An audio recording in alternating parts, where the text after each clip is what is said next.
A paz do nosso Senhor Jesus Cristo. Eu sou Veridiana Costa e estamos aqui hoje para mais um dia de leitura.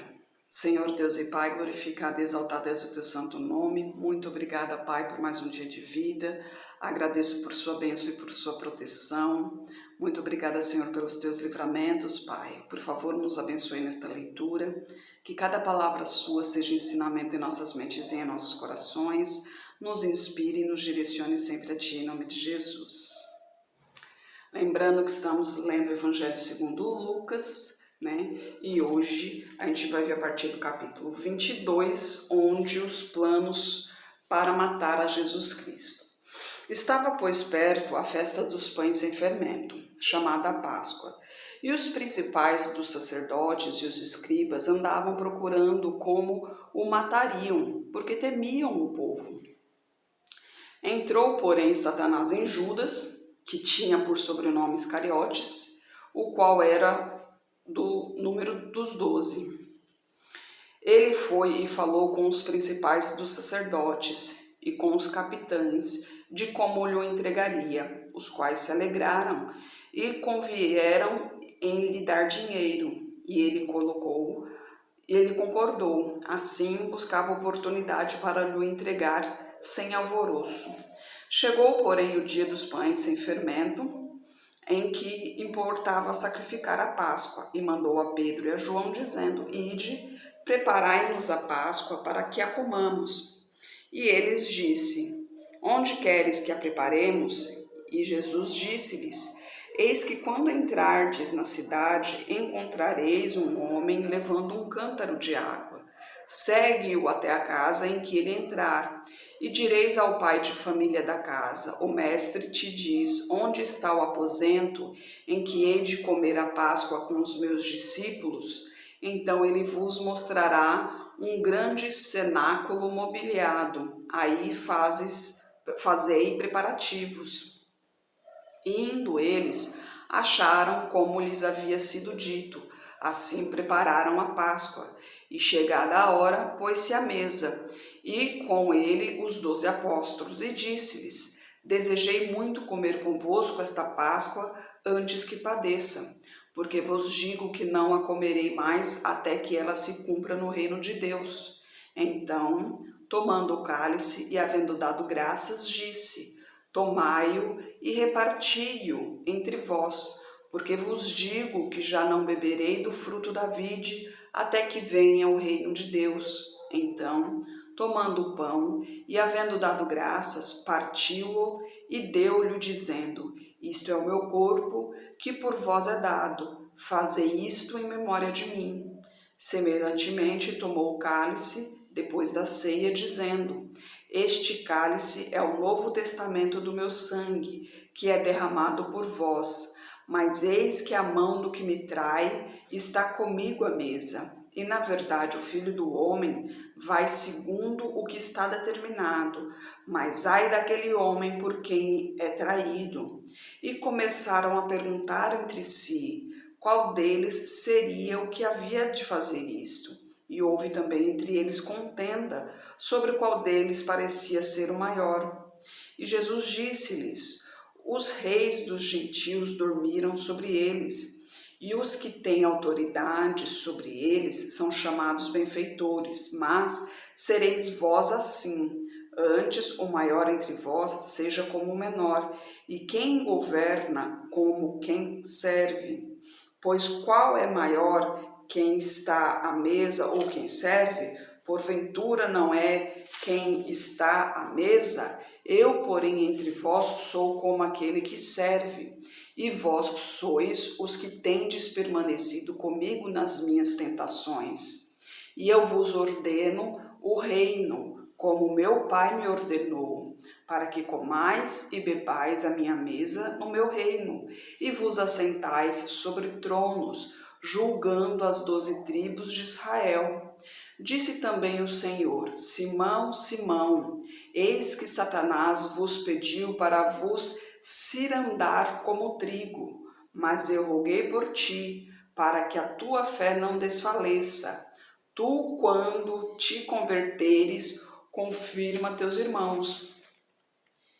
E ele lhe disse: Senhor, estou pronto a ir contigo até a prisão e a morte. Mas ele digo-te, Pedro, que não cantará hoje o galo antes que 3 vezes negues que me conheces. E disse-lhes: quando vos mandei sem bolsa, sem alforge e sem alparcas, faltou-vos porventura alguma coisa? Eles responderam: nada.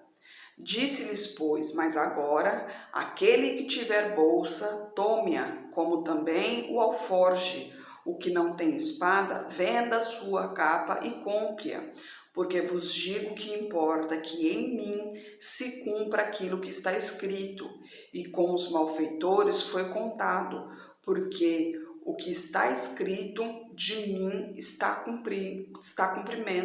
terá cumprimento. E eles disseram: Senhor, eis aqui 2 espadas. E eles disse: basta. Então, saindo, foi como costumava para o Monte das Oliveiras, e também os seus discípulos o seguiam. E quando chegou àquele lugar, disse-lhes: orai para que não entreis em tentação. E apartou-se deles cerca de 1 tiro de pedra. Ali, pondo-se de joelhos, orava, dizendo: Pai, se queres, passa de mim este cálice, todavia não se faça a minha vontade, mas a tua. E apareceu-lhe um anjo do céu que o confortava. E posto em agonia, orava mais intensamente, e o seu suor tornou-se em grandes gotas de sangue que corriam até o chão. E levantando-se da oração, veio para os seus discípulos, mas achou-os dormindo de tristeza, e disse-lhes: por que estáis dormindo? Levantai-vos e orai, para que não entreis em tentação. Imagine só, Jesus Cristo, ele estava ali como homem, né, como ser humano. Ele estava experimentando ali o sentimento humano. Ele sabia o que iria lhe acontecer, né? Mas a intensidade da oração dele ali foi tamanha que, inclusive, que ele começou a transpirar demais, e o seu suor se transformou em sangue, né? Começou a transpirar sangue, de tão intensa foi a sua oração, né? E a gente continua aqui com a prisão de Jesus Cristo a partir do versículo 47. E estando ele ainda a falar, surgiu uma multidão, e um dos 12, que se chamava Judas, ia adiante dele, e chegou-se a Jesus para o beijar. E Jesus disse-lhe: Judas, com um beijo traís o Filho do Homem? E vendo os que estavam com ele e o que ia suceder, disseram-lhe: Senhor, feriremos a espada? E um deles feriu o servo do sumo sacerdote e cortou-lhe a orelha direita. E respondendo Jesus disse: deixai-os, basta. E tocando-lhe a orelha, o curou. E disse Jesus aos principais dos sacerdotes, capitães do templo e anciãos que tinham ido contra ele: saístes como a um salteador com espadas e varapaus, tendo estado todos os dias convosco no templo, não estendestes as mãos contra mim, mas esta é a vossa hora e o poder das trevas. Então, prendendo-o, o levaram e o puseram em casa do sumo sacerdote. E Pedro seguiu de longe. E havendo-se acendido fogo no meio da sala, e assentando-se juntos, assentou-se Pedro entre eles. E como certa criada, vendo-o estar assentado ao fogo, pusesse aos olhos nele, disse: esse também estava com ele. Porém ele negou-o, dizendo: mulher, não o conheço. E um pouco depois, vendo outro, disse: tu és também deles. Mas Pedro disse: homem, não sou. E passada quase 1 hora, outro afirmava, dizendo: também este verdadeiramente estava com ele, pois também é galileu. E Pedro disse: homem, não sei o que dizeis. E logo, estando ele ainda a falar, cantou o galo. E virando-se o Senhor, olhou para Pedro. Então Pedro lembrou-se da palavra do Senhor, como lhe havia dito: antes que o galo cante hoje, me negará 3 vezes. E saindo Pedro para fora, chorou amargamente. E os soldados que detinham Jesus zombava dele, ferindo-o e vendando-lhe os olhos, feriam-no no rosto e perguntavam-lhe dizendo: profetiza, quem é que te feriu? E outras muitas coisas diziam contra ele, blasfemando. E logo que foi dia, ajuntaram-se os anciãos do povo, os principais dos sacerdotes e os escribas, e o conduziram ao seu concílio e lhe perguntaram, dizendo: és tu o Cristo? Dize-no-lo. E disse-lhes: se vos disser, não o crereis, e também, se vos perguntar, não me respondereis, nem me soltareis. Desde agora o Filho do Homem se assentará à direita do poder de Deus. E disseram todos: logo és tu o Filho de Deus? E ele lhes disse: vós dizeis que eu sou. Então disseram: de que provas mais necessitamos? Pois nós mesmos o ouvimos da sua boca, né? Às vezes a pessoa pode até pensar, né? Nossa, Pedro, um dos 12, né? Um discípulo do Senhor, o negou. Mas vamos pensar nesse caso aqui, né? Porque Jesus, ele negou a Jesus, porque se ele tivesse confirmado que conhecia Jesus, ele também teria sido crucificado. E Jesus, ele estava sendo crucificado ali para nos redimir do pecado. Então, se Pedro também fosse crucificado ali, então a atenção toda que seria dada para Jesus Cristo não teria tanta força, né, se Pedro também estivesse junto. Por quê? Porque Pedro é um ser humano mortal como qualquer outro, né? Jesus não, Jesus é um unigênito de Deus, né? Ele era um ser humano, ele veio como ser humano, mas um ser humano puro, né? Sem pecado, ele foi concebido do Espírito Santo, então não houve pecado, né? Então imagina só como seria se Pedro tivesse sido crucificado ali junto. Não teria tido todo esse, esse acontecimento não teria tido o sentido verdadeiro, né? Não teria acontecido o sentido verdadeiro, porque esse acontecimento foi para a purificação da terra, né? Foi para a remissão do pecado. E se Pedro tivesse morrido ali junto, a remissão do pecado teria sido uma coisa vã, vamos dizer assim. Porque porque um profeta também teria morrido ali junto com Jesus Cristo.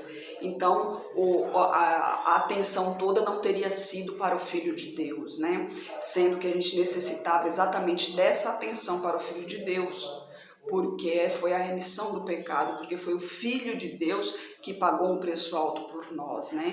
E graças a Ele, né, que hoje nós estamos aqui tendo a possibilidade de arrependimento, tendo a possibilidade de participar do reino de Deus, né? Hoje Ele nos redimiu do pecado e hoje a gente pode levantar a voz, dizer ao Senhor, agradecer ao Senhor, louvar ao Senhor, né? E andar nos caminhos do Senhor para que um dia a gente possa viver ao lado dele, né?